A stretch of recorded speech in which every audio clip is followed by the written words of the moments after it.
Learn how you can make $10,000 a month working from home because of Amazon. Stay tuned.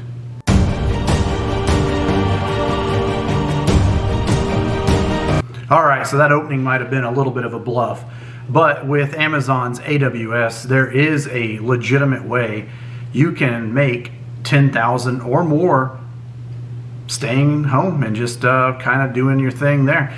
Now, here's the catch. It's hard work. You need to put in the time. You might have to climb a little bit of a career ladder, but it's totally possible to make six figures working from home because of Amazon. And like I said, it's their AWS service. That's Amazon's cloud, basically. It's a bunch of services and infrastructure and things like that that live in Amazon's data centers that people will pay you big money to help them manage, or to help them build infrastructure, or to help them secure or watch infrastructure or work on their databases. So yeah, this isn't a get-rich-quick scheme by any stretch of the imagination, but because of Amazon and the certifications and the career paths that are available, you can make a lot of money and you will work from home. How do I know? I've done it. I'm doing it right now. You know, I have several AWS certifications, and companies are looking for people who know AWS to help them out with their various problems, needs, etc. So what you do is you look into the Amazon cloud. You don't need a certification. Certifications help, but you don't need one.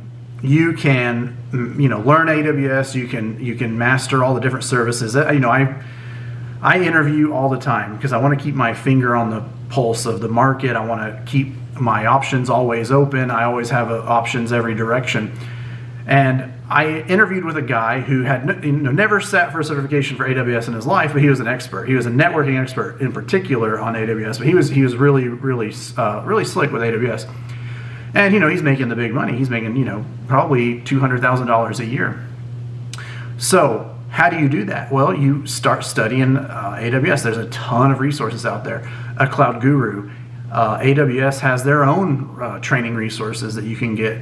And what you do is you focus on the core services that AWS offers. So you have things like IAM. IAM stands for Identity and Access Management. And with IAM comes a lot of the security side of things as well.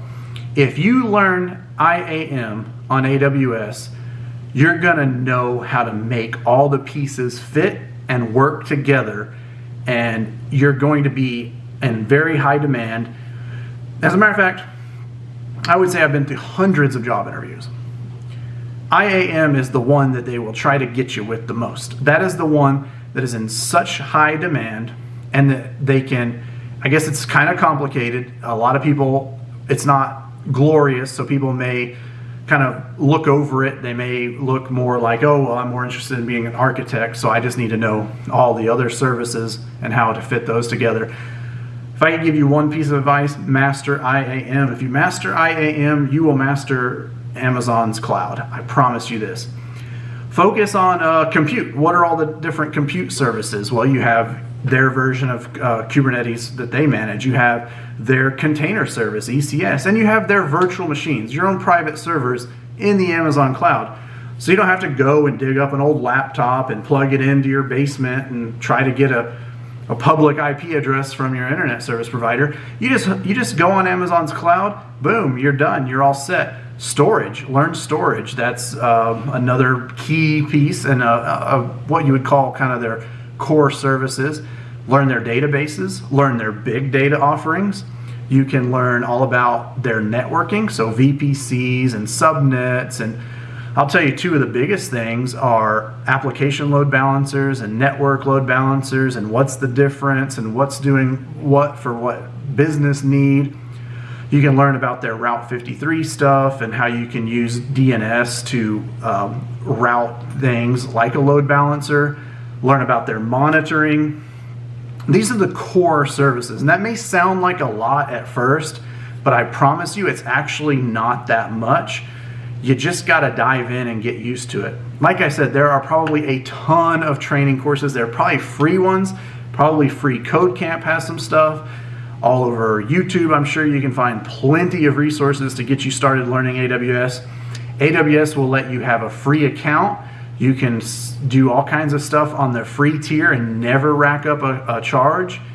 And you can check out places like I had mentioned, a Cloud Guru is a really good place to check out. I'm not sponsored by any of these people, so don't think that I'm getting a kickback here. There's just a ton of places to start learning AWS. And AWS is one of those skills, that's a 6-figure ticket. That's a 6-figure ticket entry level. Some of these entry level cloud engineer jobs are 120K. And some of these AWS jobs can go as high as 200. I've seen some, I've interviewed for some that were in the 180s, 190s. I don't know if I've ever interviewed for one that was at 200 quite yet. But again, I'm not quite a junior. I'm not quite a principal engineer. I'm in the middle of my career. I'm 10 years in. I'd say I'm about 5 to 7 years actually in really good, solid engineering roles.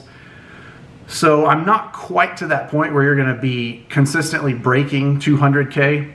But what's cool about these jobs, especially like being an AWS architect, or if you want to specialize, go for it. You can get other jobs while you're doing this. So you can have projects going, you can have side gigs going. People will pay you to consult on their cloud. There's a lot of companies who just don't have cloud engineers. Cloud engineers are in such high demand. And AWS is such a great skill. And you may need to supplement that. You may need to learn just enough Terraform to get by. You may need to learn a little bit of Linux. There could be some skills that you need to learn, but when you get if someone's willing to interview you, that means they're willing to hire you, and the only thing stopping you is you shooting yourself in the foot during the interview. So for example, AWS, and they want a security specialty. They're going to hit you on these security things, but they're self-contained within the AWS ecosystem. So you can master AWS's anything having to do with security and probably get some of these jobs. The same thing is true with databases. You can train up on databases just in an AWS ecosystem and probably have enough experience to get on a data specialty job. That's not saying you might have to go through a little bit of a career progression, but not that much. These AWS certifications are in high demand, and the job market is just craves cloud engineers. It craves these cloud professionals. And I wanted to make this video to talk about AWS specifically because it's, from what I can tell, when I try to keep my pulse on the market, like I said, there's a ton of people hiring for these AWS roles. And it just seems like they can't get enough engineers. And I'm talking like even when they search outside the US, even when they go globally, they're having a hard time finding people. So I would highly encourage you to check out certifications in AWS. They have some associate level certifications, like you can be a cloud architect. They have some specialty stuff, so you can be a database specialist, a networking specialist, a security specialist. And then they have the professional certifications. Those professional certifications I wouldn't say they're necessary because they're so much more concerned with cost than they are with hands-on. And one note of caution about an AWS certification is it's a marathon, all right? It is one of the, not hard, I'm not gonna say it's a hard certification, it's multiple choice, but you just have to read a pretty decent chunk of a paragraph and then pretty lengthy answers and then kind of reread the paragraph. I think I was about 15 questions into my certification for the solutions architect, and I was like, well, I'm done. And look, and I'm like, oh, I have 60 more questions to go. Oh, wow, I don't think I'm going to be able to finish this. Hey, I passed. It was insane, though. So it's definitely more of a marathon than other certifications that exist out there in the world. But yeah, if you're looking for a 6-figure job, if you're looking for that stability, the remote culture, working from home, or if you have to work in an office, working in a really cool environment, I'd say start exploring some of these AWS certifications. That'll get your foot in the door. Or just master AWS on your own and then smash the interview. If they're willing to interview, they're willing to hire you. Get in there, smash the interview, be an expert, and kill it. You don't need to have a ton of hands-on experience, as in the job experience, in order to crush these interviews. You just need to be an expert. And then the rest will come later. I really hope this helps someone, and I hope I inspire someone to get out there and start learning some AWS and maybe change your life.